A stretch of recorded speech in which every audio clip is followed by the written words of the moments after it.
Cool Suresh, உங்க பேரை தூள் சுரேஷ்னு கூட வச்சிடலாம். கூலா இல்ல தூளா இருக்கீங்க. கூல் சுரேஷுக்கு பதிலாக தூள் சுரேஷ்னு கூட அவர் பேரை மாத்திக்கலாம். அந்த அளவுக்கு அருமையா இருந்தது. நான் இது வரைக்கும் ஒரு 250 படத்தில் நடிச்சிருக்கேன். எல்லா படத்திலும் நடிக்கிறது எனக்கு ரொம்ப மகிழ்ச்சியான விஷயம்தான். அந்த படம் வெற்றி அடைந்தாலும் தோல்வி அடைந்தாலும் அந்த நடிப்பு பணி என்பது எனக்கு ரொம்ப மகிழ்ச்சியான விஷயம். நான் ரொம்ப மகிழ்ச்சியாக தான் ஒரு படத்தில் போய் நடிப்பேன். அந்த படம் ஓடிச்சுன்னா இன்னும் கூடுதலாக மகிழ்ச்சி வரும், ஓடலன்னா வருத்தம் வரும். ஆனால் நடிப்பது என்பது ஒரு மகிழ்ச்சியான விஷயம். ஆனால் பெருமைக்குரிய படங்கள்ங்கிறது ரொம்ப சில படங்கள் தான். சில படங்கள் சொல்றதை விட பெருமைக்குரிய படம்னு சொல்றது தந்தை பெரியாரா நான் நடிச்சதுதான்.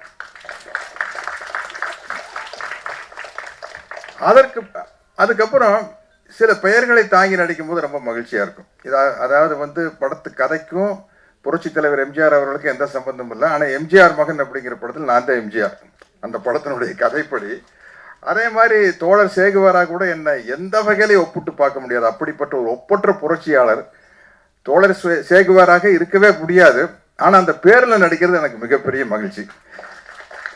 ஏற்கனவே யாரோ சொன்னாங்க தோழர் சேகுவாருடைய கெட்டப்பில் நான் நடிச்சிருக்கேன். புரட்சிக்காரன் அப்படின்னு ஒரு படம், நம்ம வேலு பிரபாகரன் அவர்கள் தயாரித்த படத்தில் நான் தோழர் சேகுவாரா கெட்டப்பில் நடிச்சிருக்கேன். அதே தான், புரட்சிக்காரன் படத்தில் தோழர் சேகுவாரா கெட்டப் நடிச்சிருப்பேன். இந்த தோழர் சேகுவாரா அப்படிங்கிற டைட்டில் நடிக்கிறது எனக்கு ரொம்ப சந்தோஷமான ஒரு பெருமையான விஷயம். இந்த படத்தினுடைய தயாரிப்பாளர் அனீஸும் இந்த படத்தினுடைய இயக்குனர் அலெக்ஸும் என்னை பார்க்க வந்தப்போ சொன்ன விஷயம் எனக்கு அப்படியே புல்லரிச்சிருச்சு. அவ்வளோ மகிழ்ச்சியாக இருந்தது. இந்த கதையை எழுச்சி தமிழர் தம்பி திருமாகட்டையும் திராவிடர் கழக தமிழர் தலைவர் ஆசிரியர் வீரமணியாகட்டையும் போய் இப்போ கதையை சொல்லி இதில் இந்த தோழர் சேகுவாராங்கிற டைட்டில் ரோல் அந்த படத்தை இந்த காலேஜினுடைய ப்ரொஃபஸராக நடிக்கிறதுக்கு யார் இருந்தால் சரியா இருக்கீங்களா, தம்பியும் சரி ஐயாவும் சரி சத்யராஜ் தான் கரெக்டுட்டாங்க. அதுக்காக உங்களுக்கு ஒரு மிகப்பெரிய நன்றியை எழுச்சி தமிழர் அவர்களுக்கு இந்த நேரத்தில் நான் கூறிக்கிறேன். ஏன்னா அது நடிப்பாக இருக்காது, அது உள்ளார்ந்து வர்ற ஒரு செயலாக இருக்கும். அப்படிங்கிறதுனால என்ன சொன்னது எனக்கு ரொம்ப மகிழ்ச்சியாக ரொம்ப பெருமையாகவும் இருந்தது. எனக்கு இவங்க இந்த சென்சாரில் வெட்டப்பட்ட காட்சிகளெல்லாம் இங்கே போட்டு காட்டினாங்க. இந்த எல்லா காட்சியும் படத்தில் இருக்குது, ஆனால் வசனங்கள் வேற.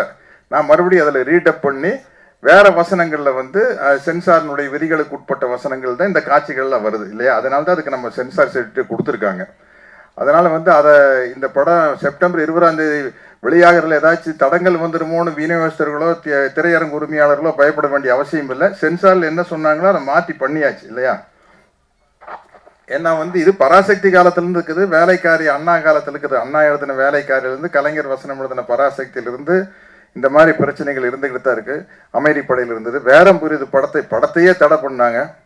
அந்த படத்தை அப்போ முதலமைச்சராக இருந்த புரட்சி தலைவர் எம்ஜிஆர் அவர்கள் தான் அந்த படத்தை பார்த்துட்டு இயக்குனர் பாரதிராஜா அவர்களை கூப்பிட்டு நீ தியேட்டர் எடு நான் பார்த்துக்கிறேன் அப்படின்ட்டாரு. அப்படி வெளிவந்த படம் தான் வேரம் புரியுது. அந்த மாதிரி இந்த பல சிக்கல்கள் உள்ள படத்தில் நான் நடித்த எனக்கு ரொம்ப அனுபவம் இருக்குது. இந்த படம் நடிக்கும்போது தம்பி அலெக்ஸை பார்த்தப்போ எல்லாருக்கும் நான் தோழர் முத்தரசன் சொன்ன மாதிரி ஒரு சின்ன பையன் அப்படின்னு தான் நினச்சோம். ஆனால் நான் நடித்த காட்சிகளை பற்றி தான் எனக்கு தெரியும். ட்ரைலர் பார்க்கையில் தான் எனக்கே பிரமிப்பாக இருக்குது. அலெக்ஸ் அவ்வளோ அற்புதமாக நடிச்சிருக்காரு. அவ்வளவு அருமையாக அவ்வளவு ஆக்ரோஷமாக சண்டை காட்சிகளில் அதாவது தன்னுடைய வாழ்க்கையில் இந்த பாதிப்புகள் எல்லாம் நடந்திருக்குது. அந்த கோபம் அங்கே தெரியுது. விடுதலை சிறுத்தைகள் கட்சியின் உடைய முழக்கம் இருக்குது, அடங்கம் வரு அத்துமீறு அப்படிங்கிறது அந்த வலியும் வேதனையும் தெரிஞ்சாதான் அது நடிப்புல வரும். இல்லாட்டி அது சும்மா ஒரு நடிப்பா போயிடும். அந்த வலியும் வேதனையும் தெரியுது. அப்புறம் என்ன இந்த படத்துல புதுசா ஒரு சின்ன பிரச்சனை கொண்டு வந்தாங்க என்கிட்ட. நீங்க இந்த படத்துல பாட்டு பாடணும் அப்படின்னு.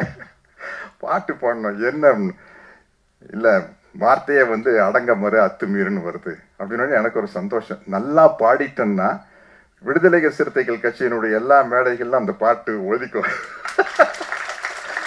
அப்புறம் எனக்கு என்ன பயன்னா, பாட்டு எப்படி நான் பாட்டுன்னு நான் எம்ஜிஆர் ரசிகன் தானே. எனக்கு இது பொது உடைமை சம்பந்தப்பட்ட பாடல்களாக இருக்குது. அப்புறம் பாட்டு எல்லாமே ஹை பிச்சில் தான் ஆரம்பிக்கும். அச்சம் என்பது பாருங்க, எனக்கு பாடுறக்க அச்சம் என்பது மடமையடா அஞ்சாமை அப்படித்தான் பாட முடியாது. ஒரு டிஎம்எஸ் தான் வரணும்.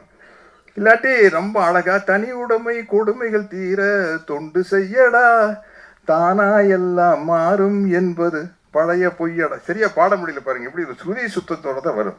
பாடணும்னு நான் சொன்னேன். எனக்கு இந்த மாதிரி எல்லாம் பாட முடியாதுங்க. ஏதோ ஏன் லெவலுக்கு ஏதாச்சும் ஒரு இருந்தால் பாடலாம் அப்படின்னா. எப்படி அப்படின்னா, நல்ல ரஃபா நம்ம தம்பி அருண்ராஜ் காமராஜ் படிக்கிறது, நெருப்புடா நெருங்கடான்னா பாடிடலாம். இல்லாட்டி ரொம்ப சாப்பிட்டா அண்ணே அண்ணே சிப்பா என்னென்ன பாடிடலாம். நீங்கள் எங்கேயாச்சும் கொண்டு போய் அச்சம் இருந்தது மடமேடா ரேஞ்சு குட்டுறாதீங்க அன்னைக்கு சார் அப்படின்னா, நீங்கள் வாங்க நாங்கள் பார்த்துக்கிறேன்னு சொன்னாங்க. அங்கே போனால் அதை விட கஷ்டமாக இருக்கு. நான் எவ்வளோ சிரமப்பட்டு பாடியிருக்கேங்க தம்பி திருமாவர்களே, நீங்களே பார்த்துக்கல. அதாவது எனக்கு அதை பார்க்கல, அடக்கமறு அத்து சொல்லிட்டு பாடும்போது, ஏன்னா அப்படித்தான் பாட முடியுது அந்த பாட்டை. ஆனால் ரொம்ப ஒரு பாட்டை வந்து ஒரு பெருமைக்குரிய பாடலா, ஒரு புரட்சிகரமான கருத்துக்கள் நிறைந்த பாடலா பாடுறது வந்து எனக்கு ரொம்ப மகிழ்ச்சி. எனக்கு அந்த பாடல்ல ஒரே ஒரு குறைதான் இருந்தது. இதையெல்லாம் இந்த அக்கிரமங்கள் நடக்கும்போது வருவான் புரட்சி தமிழன் என்ன காட்டுறாங்க. நான்லாம் ஒரு புரட்சி தமிழன் இல்லை, தமிழன், புரட்சி தமிழன் கிடையாது. அது புரட்சி தமிழன்கிற பட்டம் இங்க தோழர் முத்தரசன் அவர்கள் விரும்பினாலும் விரும்பாட்டி பொருந்தும், எழுச்சி தமிழருக்கும் பொருந்தும், தம்பி வேல்முருகனுக்கு பொருந்தும். பட் அது வேற எங்கேயோ போயிடுச்சுன்னு நினைக்கிறேன். இன்னும் இருற மாதிரி. சரி பரவாயில்ல, என்ன அது என்ன இல்லை, அதனால ஒன்றும் பரவாயில்ல, அது ஒரு மகிழ்ச்சியான விஷயம்தான். என்னன்னா இந்த படத்துக்கு வந்து இந்த மாதிரி படங்கள் ஓடும்போது ஒரு பெரிய சமூக மாற்றம் ஏற்படும். அது காரணம் வந்து நீங்க பராசக்தியிலேருந்து பார்த்துக்கிட்டு இருக்கீங்க. பராசக்தியிலேருந்து நாரோடி மன்னன் வரைக்கும், வேடம் புரியுது, அமைதிப்படை எல்லாம் வந்து இந்த சமூக மாற்றத்துக்கு மிக முக்கியமான படங்கள். அந்த மாதிரி படங்கள் இப்போ நிறைய வர ஆரம்பிச்சிருச்சு. தம்பி பா ரஞ்சித்துடைய படங்கள், மாரி செல்வராஜ படங்கள், வெற்றிமாறனுடைய படங்கள், அதெல்லாம் வந்து பிரமாதமான சமூக கருத்துக்களை கொண்டு வராங்க. அந்த வகையில் இந்த படம் வந்து இதில் வந்து என்னதான் சென்சார் வெட்டி இருந்தாலும், இந்த வசனங்களை மாற்றி இருந்தாலும் சொல்ல வேண்டிய கருத்துக்கள் மக்கள்கிட்ட போய் சேரு அப்படிங்கிற மாதிரி இருக்குது. ஆமாம், ஏன்னா வந்து சில சமயத்தில் அதான் வாத்தியார் படம், எம்ஜிஆர் படத்தில் வந்து புரட்சி தலைவர் படத்தில் உதய சூரியனின் பார்வையிலே உலகம் விழித்து கொண்ட வேலையிலேன்னு பாடியிருப்பார். அதை சென்சாரில் வந்து உதய சூரியன் சொல்ல முடியாது, சொல்லக்கூடாது, அது வந்து திமுகனுடைய சின்னம்னு அதை சென்சாரில் கட் பண்ணி உதய சூரியனை புதிய சூரியன் மாற்றிருப்பாங்க. இருந்தாலும் மக்கள் மனசுல, எங்க மனசுல எல்லாம் உதய சூரியன் போய்தான் பறிஞ்சது. மேடையில் முழங்கு அறிஞர் அண்ணா போல்னு பெற்றால் தான் பிள்ளையால நல்ல நல்ல பிள்ளைகளை நம்பி இந்த நாடே இருக்கு தம்பியில் பாடியிருப்பாரு. அதை மேடையில் முழங்கு அறிஞர் அண்ணாங்கிற வார்த்தையை மாற்றி மேடையில் முழங்கு திருவிக்கா போல்னு சொல்லியிருப்பாங்க. இருந்தாலும் படம் பார்க்கல தெளிவா தலைவருக்கு ஒரு க்ளோஸ்அப் வச்சு அந்த வார்த்தைகள் வரும்போது அறிஞர் அண்ணாங்கிற வார்த்தை தான் மனசுல போய் பதியும். அதனால வந்து இந்த படத்துல வந்து எல்லா விதமான சட்ட சிக்கலையும் தீர்த்து சென்சார் சர்டிஃபிகேட் வாங்கி செப்டம்பர் 20 இந்த படம் வருது. அதனால வந்து இப்படிப்பட்ட ஒரு துணிச்சலான ஒரு கொள்கை கூட்டம் சினிமாவுக்கு வரணும், தொடர்ந்து வந்துக்கிட்டே இருக்கணும். ஏன்னா வந்து சினிமாங்கிறது ஒரு கலை அம்சம், பொழுதுபோக்கு அம்சமாக இருந்தாலும் கூட ரஷ்யாவின் புரட்சியாளர் தோழர் லெனின் முதற்கொண்டு கலை வடிவத்தை ஆதரிச்சுக்கிறாங்க. கலை வடிவத்தின் மூலமாக ஒரு புரட்சி மக்களிடம் மிக தெளிவாக மிகச் சிறப்பாக சென்றடையும் என்பதில் ஆணித்தரமான நம்பிக்கை களப்போராளிகளுக்கு இருக்குது. அதற்கு துணை நின்ற தம்பி அனீஸ் அவர்களுக்கும் அலெக்ஸ் அவர்களுக்கும் என்னுடைய மனமார்ந்த வாழ்த்துக்களை கூறிக்கொண்டு விடைபெறுகிறேன். நன்றி, வணக்கம்.